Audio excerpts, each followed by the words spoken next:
Problem number 13. And this one goes like this. The first 7 numbers in row 14 of Pascal's triangle are these 7. And we have 2 questions. Complete the row and explain your strategy. So what is Pascal's triangle, guys? It's this triangle, this one right here, used to get the coefficients of the binomial expansion, right? So this is the first row, this is the second row, third, fourth, fifth, and so on. And how are these numbers produced? The first 2 rows are given, like 1 and then 1 and 1. And then every other row, the pattern that you will follow is this. The numbers at the extremes will always be 1, as you can see. And each number, each of these numbers, each of the numbers in between, is the sum of the ones on top, right above their head, so to speak. So the number 2 has above it these 2 numbers, so 1 plus 1 is 2.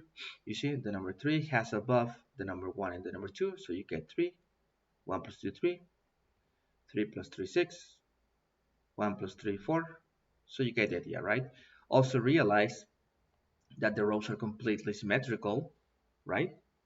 Look at the pattern, they're completely symmetrical.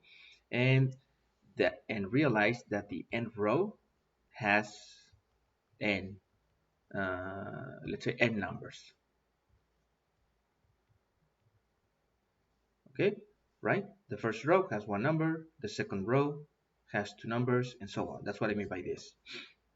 Okay, so that's enough information to work with the problem. So they tell me this. They tell me that we're working with row 14. And they tell me that the numbers are 113, 78, 286, 715, 1287, and 1716. 1, 2, 3, 4, 5, 6, 7. And they tell me complete the row and explain your strategy. How many more? Well, let me label this the number of terms. 1, 2, 3, 4, 5, 6, 7. And since we're talking about row 14, there should be 14 terms, right? 7, 8, all the way up to 14. But I told you a moment ago over here, and I erased it. I told you that the rows are symmetrical.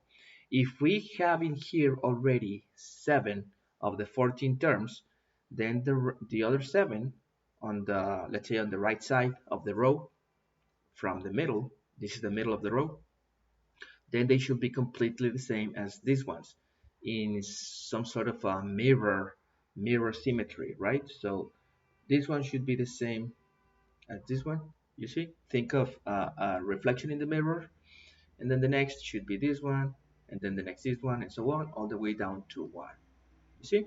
So that's it. It's basically what you should put in here is the mirror reflection of all of this all the way down to 1. And that solves question 8. And that's my strategy, right? The strategy is what I told you. Like we understand that the row in any row in the Pascal's triangle is symmetrical. So if I have the first half, then the other half should be the specular reflection of the previous ones. It's that simple. And B, explain how you can use your answer in part A, which is this, to find the 15th row. State the terms in the 15th row. Well, like I said before, let me erase this. The rows in the Pascal's triangle, guys, can be formed once you know the previous row.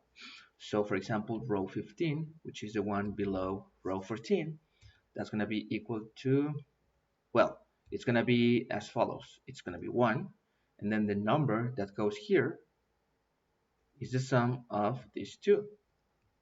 1 plus 13 is 14, and then the one that goes here is 13 plus 78, which is 80, 91, right? And so on. That's it. So that's how you can produce all the terms in the row 15. It's actually a pretty simple problem. And that's about it.